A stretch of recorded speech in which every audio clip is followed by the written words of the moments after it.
Guys social மீடியால பார்த்தீங்கன்னா, நம்ம ஏகே நேத்து பேசின விஷயம் வந்து பயங்கரமா ஷேர் ஆயிட்டு இருக்கு.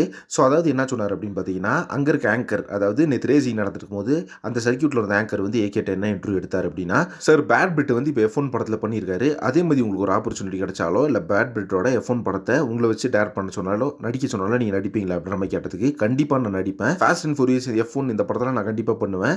ஈவன் என்னோட படங்கள்லயே பார்த்தீங்கன்னா, கண்டிப்பா இந்த ஸ்டண்ட் கோரியோகிராஃபி அதெல்லாம் பயங்கரமா பண்ணிட்டு இருக்கேன். நான் தான் பண்றேன்." அப்படின்ற மாரி பயங்கர ஓப்பன் அப் பேசியிருந்தாரு நம்ம ஏகே. அது மட்டும் இல்லாம நம்ம ஏகே பார்த்தீங்கன்னா, ஃபாஸ்ட் அண்ட் ஃபியூரியஸ் படத்த பத்தி சொல்லியிருக்காரு. ஸோ அப்படின்னா நம்ம ஏகே பார்த்தீங்கன்னா, அந்த ஃபாஸ்ட் அண்ட் ஃபியூரியஸ் படத்து மேல பயங்கர ஒரு இன்ஸ்பயரா தான் இருக்காரு. ஏன் அப்படின்னு பார்த்தீங்கன்னா, நம்ம ஏகே ரேசிங்க வந்து எந்த அளவுக்கு விரும்புறாரு, அதுல எந்த அளவுக்கு ஒரு பேஷனேட்டா இருக்காருன்னு சொல்லிட்டு நம்ம எல்லாத்துக்குமே தெரியும். அதனாலேயே பார்த்தீங்கன்னா, அடுத்த படமானது வந்து ஒரு மிகப்பெரிய சம்பவம் பண்ண போகுது அப்படின்றது எதிர்பார்த்துக்கிறாங்க ஃபேன்ஸ் எல்லாருமே. பட் அது கண்டிப்பா ரேசிங் படமா இருக்காது. பட் நம்ம ஏகே பார்த்தீங்கன்னா, நேத்து F1 படம் பண்ணுவேன், ஃபாஸ்ட் அண்ட் ஃபியூரியஸ் படம் பண்ணுவேன் அப்படின்னு சொன்னது ஒரு ரொம்ப ஒரு ஹாப்பியான மொமெண்ட்டா இருந்துச்சு. அதுவும் சொல்லும்போது பார்த்தீங்கன்னா, ஒரு ஃபேஸ்ல பயங்கரமான ஸ்மைலா இருந்துச்சு. இத பார்க்கும்போதே தெரியுது நம்ம ஏகேக்கு இந்த கார்ஸ் அண்ட் பைக்ஸ் மேலாம் நம்ம ஏகேக்கு எந்த அளவுக்கு ஒரு கிரேஸ் இருக்கும் அப்படின்னு சொல்லிட்டு நல்லாவே தெரியுது கைஸ். ஸோ இப்போ பார்த்தீங்கன்னா, நம்ம ஏகே F1 படத்தில் நடிச்சா எப்படி இருக்கும் அண்ட் ஃபாஸ்ட் அண்ட் ஃபியூரியஸ் படம் மாதிரி ஒரு படங்கள் வந்து தமிழ்ல கொடுத்தா எப்படி இருக்கும்னு சொல்லிட்டு கமெண்ட் பாக்ஸ்ல மறக்காம மென்ஷன் பண்ணுங்க. அண்ட் இதே மாதிரி சினிமா பத்தின ட்ரிஷ் நியூஸ்க்கு சேனல் மறக்காம சப்ஸ்கிரைப் பண்ணிக்கோங்க. நெக்ஸ்ட் ஒரு இன்ட்ரெஸ்டிங் பண்றேன். Thank you friends.